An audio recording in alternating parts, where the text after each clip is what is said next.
जब तक था दम में दम न दबे आसमां से हम, बेदम हुए तो आज जमीन ने दबा दिया। मैं लबे शिकवा को सी लेता हूँ, चंद घड़ियां हैं यूं ही जी लेता हूँ, मगर एक बार समझ लेता हूँ जिसे दोस्त का हाथ, फिर उस हाथ से जहर भी पी लेता हूँ।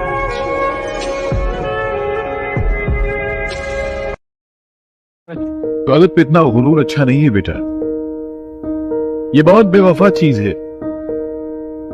ये इंसान के पास आने में बहुत वक्त लगाती है, लेकिन जाते वक्त पलक झपकते ही चली जाती है। और अक्सर ये अकेले नहीं जाती, जाते जाते इंसान की इज्जत भी साथ में लेके चली जाती है। अपने हाथ से वही लोग मदद करते हैं जो दुनिया में अपना नाम करना चाहते हैं। दूसरे बुलाकर मदद करने से आप सामने वाले की गरीबी का अपमान करते हैं, उसे एहसास दिलाते हैं कि वो गरीब है, मोहताज है, मुफलिस है। और तीसरी बात जो मेरे पिताजी ने कही थी कि अगर इस दुनिया में किसी की सीधे हाथ से मदद करो तो इस उल्टे हाथ को पता नहीं चलना चाहिए कि सीधे हाथ ने क्या किया। इस दुनिया में इंसान का सबसे बड़ा दोस्त कौन है? दुख।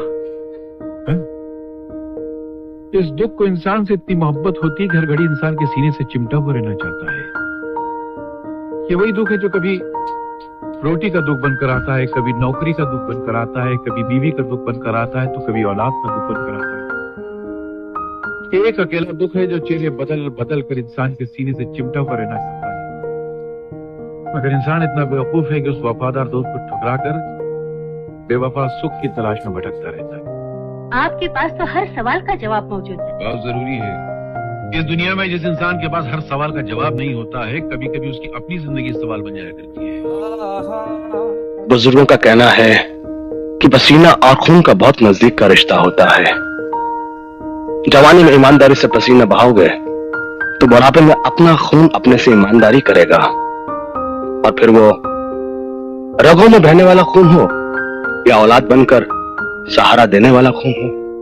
बिल्कुल सही कह रहे उस्मान सेठ, पर क्या करें, हम जैसे कमजोर लोगों की जब खून में गर्मी होती है तो ईमान ठंडा हो जाता है, और जब खून ठंडा होता है तो अरमानों की दुनिया में आग लग चुकी होती है।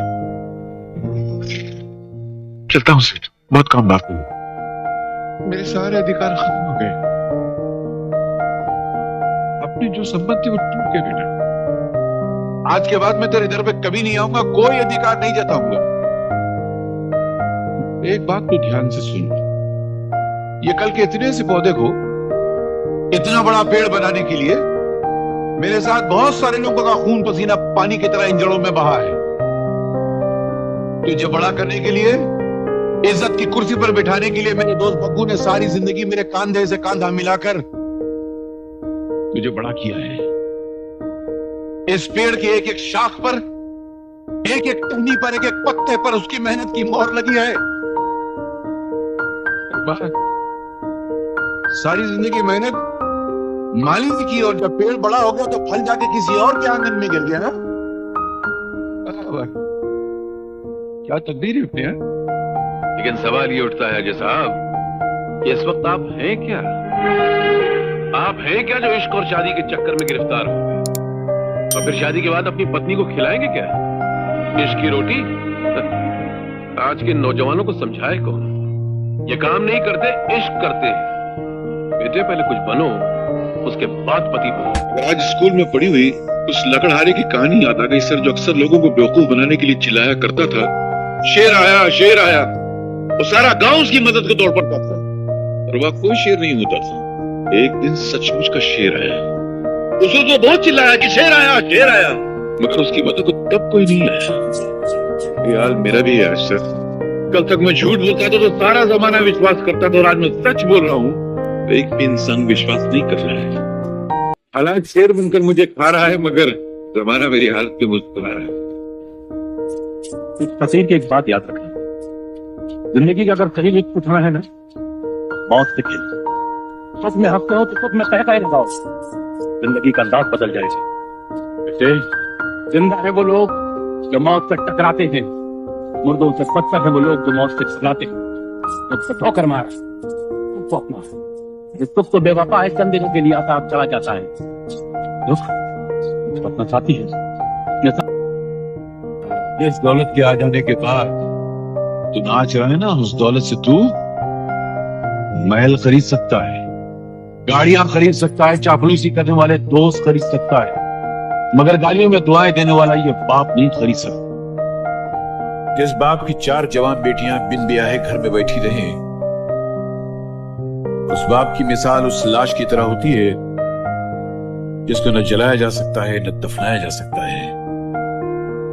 और इस दुख की आग में मैं बहुत जलाऊं बेटा, बहुत जलाऊं। साला इस संसार में कौन भिखारी नहीं है? सब भिखारी हैं। हम पेट के भूखे हैं, रोटी के पीछे भागते हैं, इसलिए रोटी की भिखारी हैं। ये साले दौलत के चाहने वाले दौलत के भूखे हैं, इसलिए दौलत के पीछे भागते हैं, दौलत के भिखारी हैं।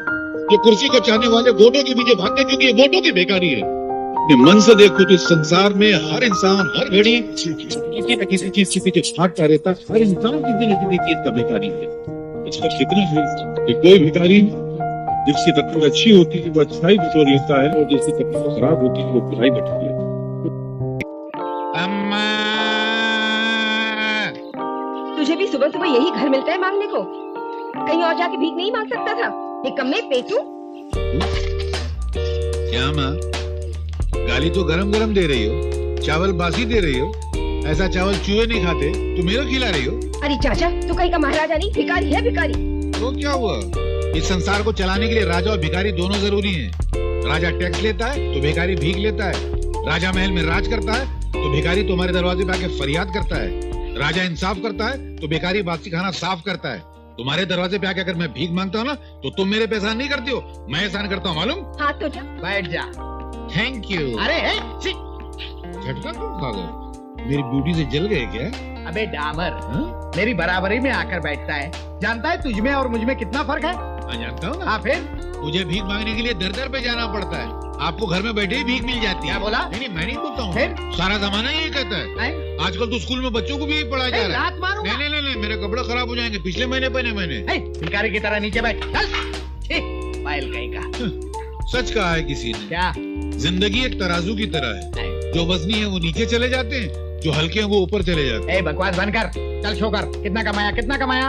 आपसे तो ज्यादा कमा लेता हूँ। एक दिन तुझे इतना मारूंगा ना कि तू अम्मा बाबा पुकारना भूल जाएगा। क्या पुकारना भूल जाएगा? अम्मा बाबा। अभी रोटी नहीं पकी, बाद में आना बाबा। नहीं भाई, मैं भीख नहीं मांग रहा हूँ, ये भीख मांगने की प्रैक्टिस कर रहे हैं। गुरु, तुम्हारी आवाज बहुत अच्छी, चलो ना कल से साथ में भीख मांगते हैं। कहाँ नहीं तो रखी थी। गुरु, तुमने मेरी वो देखी? क्या देखी? देखता नहीं मैं खाना खा रहा हूँ, दूर खड़ा हो जा। मैं कौन सा तुम्हारे खाने के साथ तुम्हारे पेट में जा रहा हूँ? अपनी थाली देख रहा हूँ। तुमने मेरी थाली देखी क्या? थाली? हाँ। तेरी गंदी बदबूदार भिखारी की थाली मैं देखूं? बहुत अच्छे। चोर के घर में चोरी तो सुना था, पर फकीर के झोले में चोरी में पहली मर्तबा देख रहा हूँ। बकवास बंद कर। बकवास नहीं करो, अर्ज कर रहा हूँ। पहले आपको मेरे साय से भी नफरत थी। वो तो आज भी है। भिखारी बनना आपको पसंद नहीं था, तो कौन बनना चाहता है भिखारी? भिखारी साला। तो फिर ये भिखारी की थाली में खाना क्यों खा रहे हो?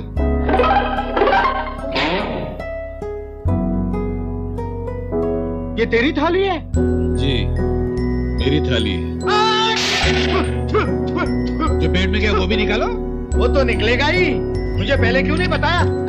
साला तेरा गंदा खाना गलती से खा गया, अब तेरे भिखारीपन के कीटाणु मेरे पेट में चले गए तो मेरा क्या होगा? तुम्हारी बर्बादी। क्या बोला? सामने। गुरु, माना कि मुंह को खाने की प्रैक्टिस छूट गई है, मगर जबान हिलाकर बात करने की प्रैक्टिस भी छूट गई है क्या? हाँ। और क्या, तुम बहुत ऊपर उड़ रहे हो। अरे कौवे को ऊपर उड़ना चाहिए, मगर हवाई जहाज के जितना नहीं, वरना ऊपर जाके पर टूट जाएंगे तो चूहा बन के नीचे गटर में गिर के मर जाएगा। क्या मतलब? अरे मतलब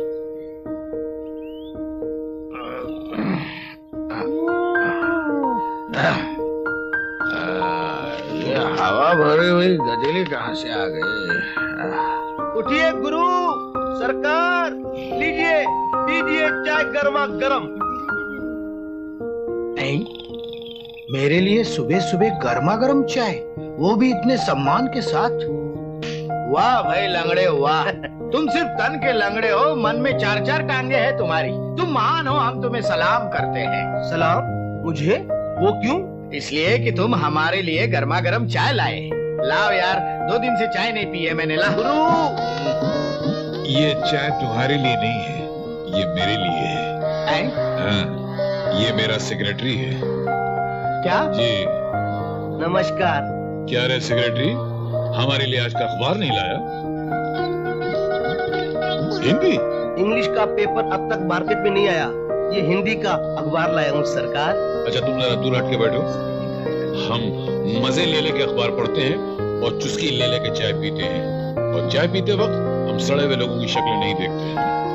ये देख, अब तू सिर्फ अखबार पढ़, अखबार पढ़, और पढ़ते वक्त एक भी शब्द गलत बोला ना तो ये डंडा तेरे मुंह में ठोस दूंगा मैं। तू डरना नहीं, ये बेचारा घरेलू परेशानी से पागल हो गया है। सुबह क्या बोलता है? मैं थोड़ा खाने का ऑर्डर दे रहा हूँ। सेक्रेटरी जरा रॉयल होटल जाओ, वहाँ स्पेशल पराठा, कोरमा और बिरयानी, जितना भी रात का खाना बचा सब लेकर आ जाओ। ओके सर, तुम्हारे लिए भी कुछ मांग कर ले आऊं? तेरी तो लंगड़े, तू जाता है या तेरी दूसरी टांग भी तोड़ दो। अरे ये ठीक हो गया। ये पार्ट टाइम लंगड़ा है, अभी नाके पे जाके अंधा हो जाएगा। तू कब अंधा होगा? Subscribe now and press the bell icon. Never miss an update.